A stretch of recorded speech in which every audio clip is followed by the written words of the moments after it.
Hello.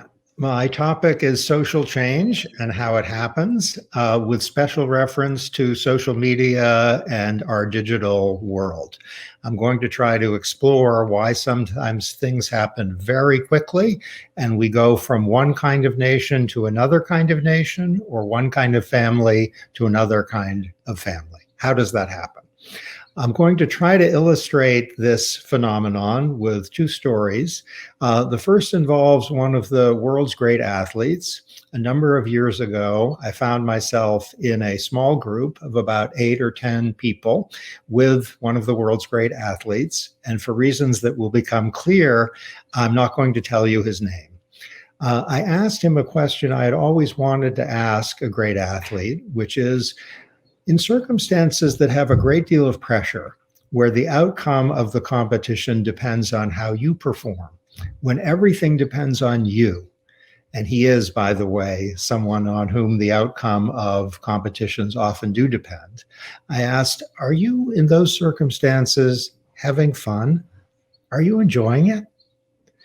He looked around our small group and paused for a moment and said, you ask me if I am having fun in the midst of intense competition? Of course I am. This is what I was born for. This is what I live for. When the competition is most intense and everything is on my shoulders, that's when I'm having the most fun in my life. I love it. I was interested in that reaction and a bit surprised. So about an hour later, I found him in the corner of the room, standing by himself. And I walked up to him. It was then just the two of us. And I said, your answer did surprise me. Is it really true that under intense pressure, you're having fun? And he looked around the room and was clear that it was just the two of us. And he said very quietly, you ask me under intense pressure if I'm having fun? No, I hate it. It's not fun. He said, don't get me wrong. I'm very good at my job. I know what to do. I can perform under pressure, but it's not fun. It's terrible. That's my first story. My second story comes from Saudi Arabia, and it's a study from very recently where young married men in Saudi Arabia were asked, how do you feel if your wives work outside of the home? Now, this was in a time, it may still be true, I think things have been changing quickly in Saudi Arabia, but this was in a time when husbands could decide whether their wives could work outside of the home. Husbands could veto by custom their wives' decision to work outside of the home. The young men in Saudi Arabia said, I am very happy if my wife is working outside of the home. If that's what she wants to do, I'm very positive about that. It's more money, it's good for her, it's good for our family. Then the young men were asked, what do you think other young men like you think about their wives working outside of the home? And the young men answered, oh, I'm very unusual. Most young men like me think it's terrible if their wives work outside of the home. Okay, here's where things got interesting. In this very large population of young men in Saudi Arabia, half of them were told, actually, your view is widely held. You think it's okay for your wife to work outside of the home, and most young men like you agree with that. That is the widespread view. Okay, here's where things got particularly interesting. In that population, those men whose views were corrected, they were told that their view actually, contrary to what they thought, is widely held. Months later, their wives had been applying for jobs outside of the home in quite large numbers. We saw a significant increase in wives applying for jobs outside of the home. Okay, these two stories are basically the same story. They're stories about how what is in people's minds is often very different from what they're willing to say. My athlete friend was willing to say to me privately that he hates the pressure. He wouldn't say that in a group of 8 or 10, which included journalists. He didn't want a newspaper article saying, great athlete hates pressure. The Saudi men were willing to say to their wives, "It's great by me if you work outside of the home," if and only if they knew that that was the widespread view. In both cases, a kind of green light or permission slip was given for the athlete because he trusted me, and for the Saudi men because they realized that the social norm was actually consistent with their own view. These are stories. My topic about how social change happens, with reference to social media, for better or for worse, is going to puzzle over the question, how do things change so much in such short a time? And why does social change often seem to come out of nowhere? I'm hoping that the answers will bear on the rise of fascism in the 1930s in Germany, Italy, and elsewhere, contemporary populism in many nations in Europe and also in North America, the rise of hashtag Me Too, the rise of civil rights movements, and movements barely on the horizon. Okay, to vindicate my premise, which is things are often unanticipated, Lenin was stunned by the success and speed of the Russian Revolution. Lenin, an architect, he had no idea that it would happen. Tocqueville reported that no one foresaw the French Revolution. Tocqueville was there at the time, and he said no one saw it coming. The Iranian Revolution of 1979 was unanticipated. And if you look at the pictures from Iran, you can see on the faces of the revolutionaries both moral commitment and amazement that their movement was succeeding. The Arab Spring was unanticipated by many of the best analysts in Europe and North America and elsewhere. It seemed to come out of nowhere. How does this happen?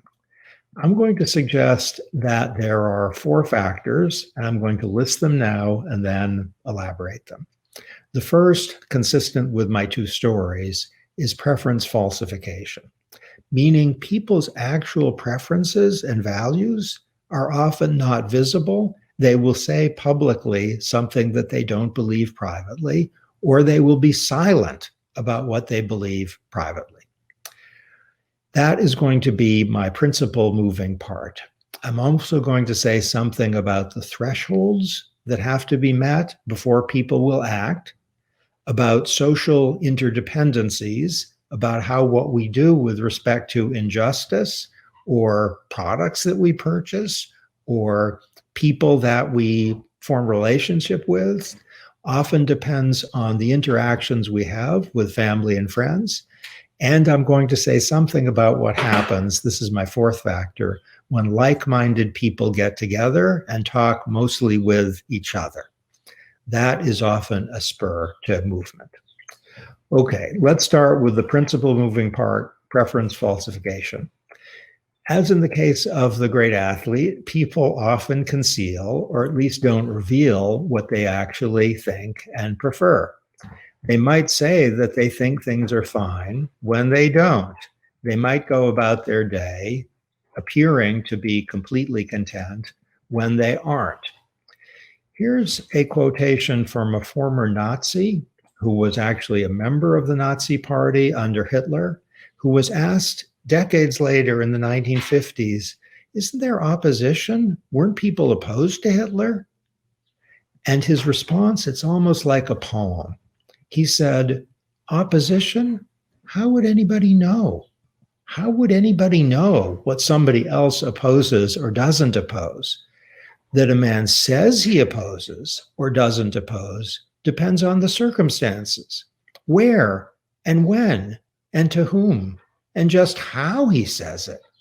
And then you must still guess why he says what he says. That's a brilliant comment, isn't it? It's not by a scholar. It's just a person who was a Nazi who says that opposition you can't really read from a human face. Often people are quiet, saying they don't oppose because they fear what will happen if they say they do. Or often they say they oppose because they think they kind of have to. even though they don't.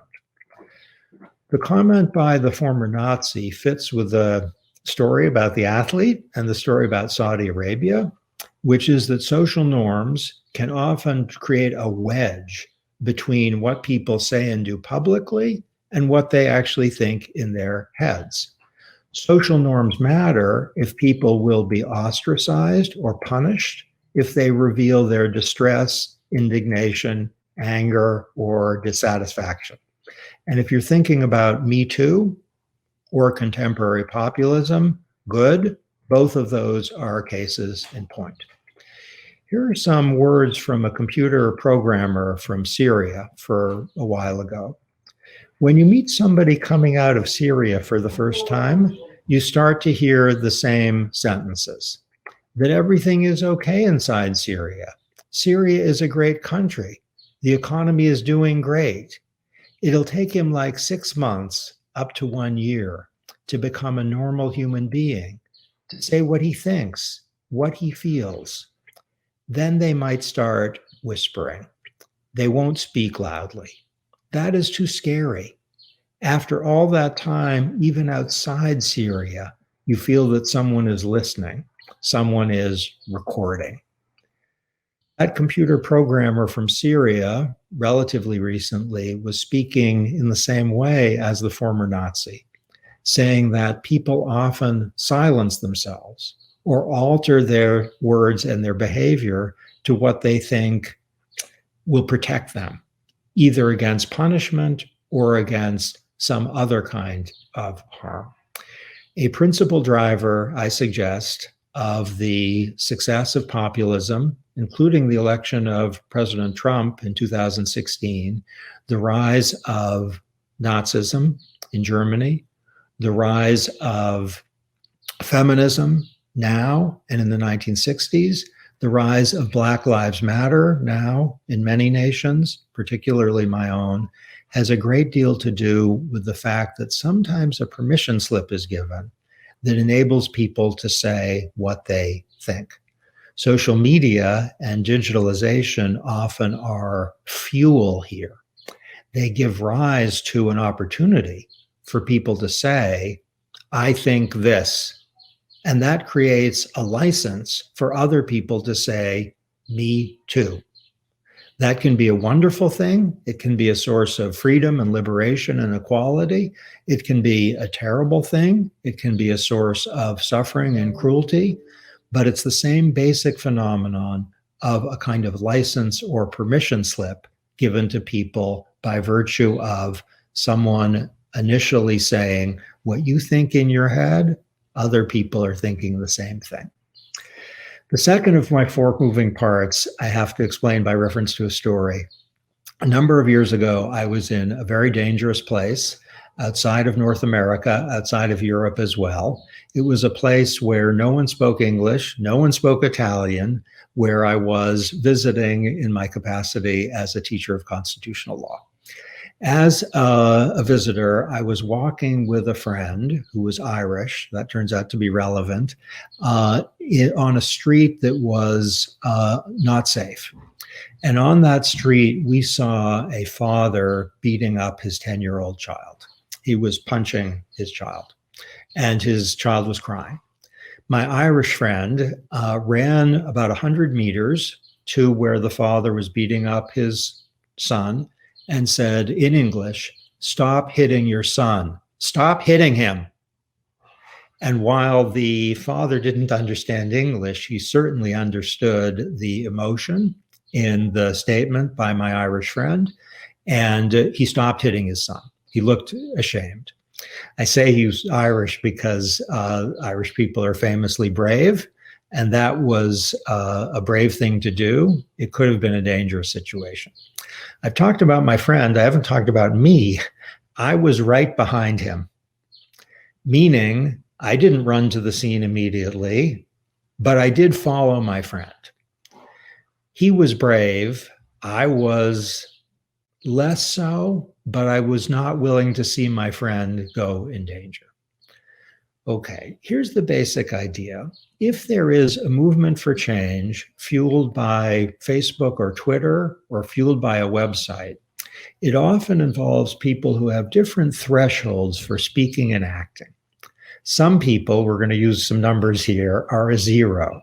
Their threshold is zero. They will respond and act even if no one else does, like my friend. They might be rebels by nature. They might be courageous or foolish or committed. They are zeros in the sense that they don't need anyone to do something. They might be heroes of freedom. They might be villains of cruelty, but they will act. It's possible that no one will join them, in which they will be absent from the history books, but it's possible they will start something. Other people are not zeros, they're ones. They will act if someone else acts first. In this story, I was a one. I needed him to act first. Other people require more than ones and more than zeros. Let's be really creative and call them twos. They will do nothing unless they see the zeros and the ones. And if they do, they'll rebel as well. I was a literature student in college, not a math student, so we're going to keep it really simple. The twos are followed by the threes and the fours and the tens and the hundreds and the thousands, all the way up to the infinites. That is, people who won't do anything, even if everyone else is doing it, where the relevant thing is participating in social change. In my own country, John Adams, writing with amazement about the American Revolution, said this: "Idolatry to monarchs and servility to aristocratical pride was never so totally eradicated from so many minds in so short a time." I was amazed at the speed of it. Thomas Paine, who was also there, said, "Our style and manner of thinking have undergone a revolution more extraordinary than the political revolution of a country. We see with other eyes, we hear with other ears, and we think with other thoughts than those we formerly used." My friendly amendment to these very powerful statements is that actually inside the ear and inside the eye were those hearing and those visions. But because other people acted, those who were ones and twos and threes eventually participated too. And as a result, the United States split from England. That's about diverse thresholds.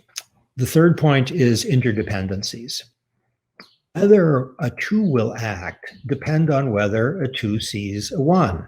Whether a five will act depend on whether a five will see a four, a three, a two, and a one.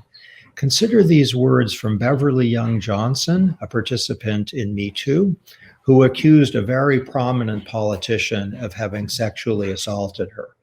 Here's what she said: "I thought I was his only victim. I would have taken what he did to me to my grave, had it not been for the courage of four other women who were willing to speak out about their experience. Their courage has inspired me to overcome my fear." She's basically saying there she's a five, and she was dependent on the other four going first.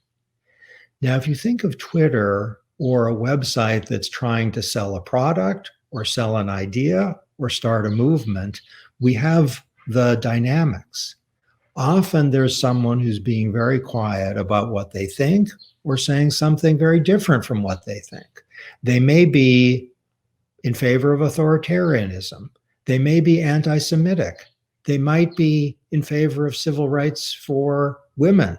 They might be vegetarians, but they require often some kind of social support. That's the interdependency that will be sufficient to overcome their threshold. And that's my three moving parts: preference falsification, diverse thresholds, and social interdependencies. If the conditions are right, if people see enough people acting at the right time, then we can have the French Revolution, we can have the Arab Spring, We can have Brexit. We can have any number of things. We can have the rise of Apple, a product. We can have the rise of a new constitution. My last point has to do with group polarization. And group polarization simply means when like-minded people get together, they typically end up in a more extreme point in line with what they thought before they started to talk. So if you get a group of people who think that climate change is a serious problem, and I've actually done this, after they talk to each other, they end up more unified, more confident, and more extreme. If you get a group of people who tend to think that climate change is not real or it's not that bad, after they talk to each other, they start to think climate change is a ridiculous idea. It's not happening. It's a hoax. It's a plot. It's fake. We shouldn't do anything about it. The basic phenomenon is like-minded people talking to one another often end up more fierce in their commitment to the belief with which they started. That's partly because of the information that's exchanged within the group, and it's partly because of people's concern for their reputation. They don't want to look weak or stupid in front of their compatriots.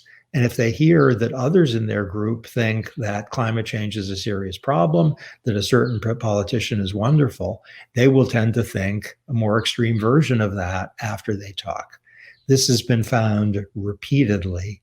And social movements that have been fueled by Twitter and Facebook and YouTube and others are often a result of group polarization, where it's easier than ever in human history for people to connect with each other, who agree with each other, and to operate as information cocoons or echo chambers to stir each other up and fuel each other, producing a kind of social change in a neighborhood, a city, a country, potentially even a planet, that might be a wonderful thing or it might be a horrible thing, but in either case is being produced by the predictable social dynamics.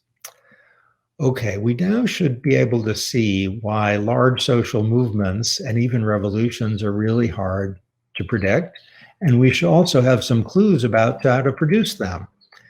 With respect to the difficulty of predicting them, none of us knows what is in everyone else's mind, even among people we know very well, including people we love. We don't know everything they think. We can't observe what they think. We also don't know what people's thresholds are. We might not know what our own thresholds are. They're unobservable in others.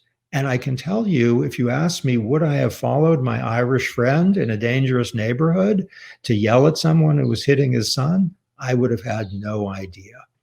This is also true of participants in social movements, both wonderful and not so wonderful.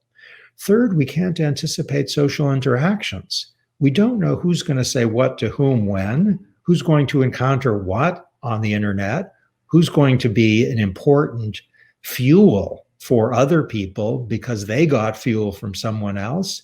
This is very hard to anticipate in advance, which is why #MeToo was not expected, but in retrospect, it was inevitable. It wasn't inevitable, at least not at the time it happened. It happened to happen because of social interactions. These points have implications for how to spur social change and how to stop it. If we want to spur it, to create situations in which like-minded people get together and hear one another, that's a very smart thing to do.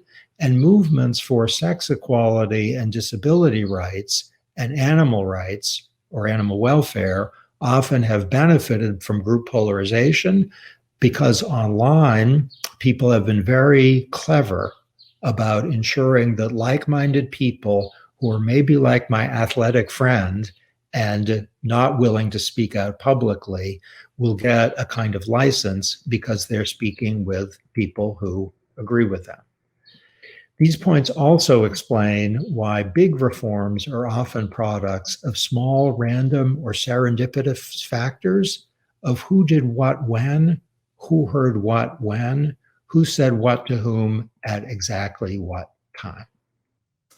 Okay, I've talked about preference falsification. I've talked about diverse thresholds. I've talked about social interactions, and I've talked about group polarization. There's just one more point I have to offer you, and it's going to be very personal with your indulgence. It comes from my mother, and it's a conversation I had decades ago in the 1980s that hadn't occurred to me. I hadn't remembered it until I put these remarks and the book on which they're based together. In the 1980s, I started to get interested in feminism, and I started to explore the ideas behind feminism. And my mother called me on Sunday, as she always did, and asked me what I was working on. And I said I was working on feminism. And she said, no. And I said, what do you mean? And she said, no, that's terrible. You work on constitutional law, you work on environmental law, you don't work on that. And I said, it's interesting, it's important, it's about sex equality. People are writing about it. I'm trying to learn about it. She said, no, don't do that. That's horrible. And my mother could be brutal when she was angry. And she was very angry. Said, don't work on that. Stop that.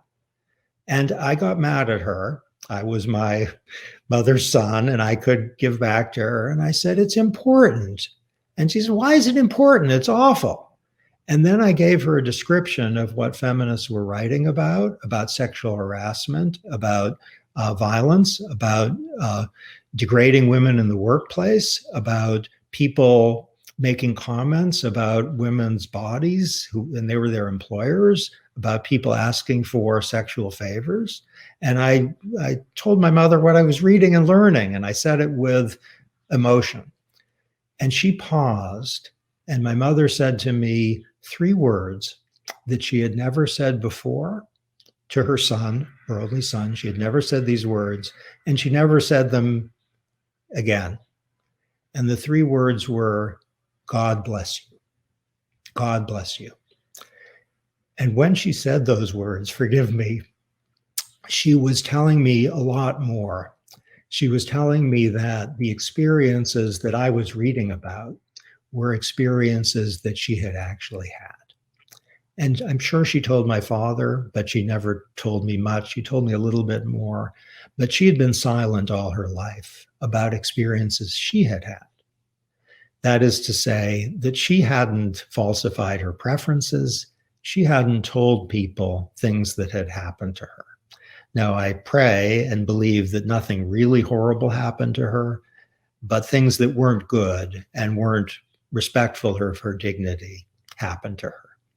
She had not told about her experiences to me until she said those 3 words. With those 3 words, she was disclosing something about her life. Consider these words from a woman from North Korea, whom I never met.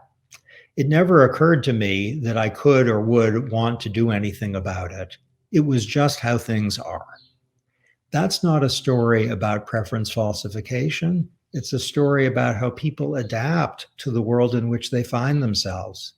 It never occurred to me that I could or would want to do anything about it.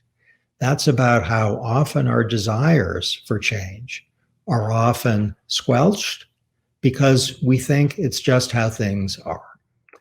Sometimes someone says something that gives us clarity that how things are isn't how things inevitably will be. I hope in this light, the passage from the Syrian computer programmer has new meaning, and I'm going to close with those words. Here's the statement. When you meet somebody coming out of Syria for the first time, you start to hear the same sentences, that everything is okay. It'll take like 6 months up to 1 year to become a normal human being again, to say what he thinks, what he feels. And they might start whispering. They won't speak loudly. But eventually, they might. Thank you.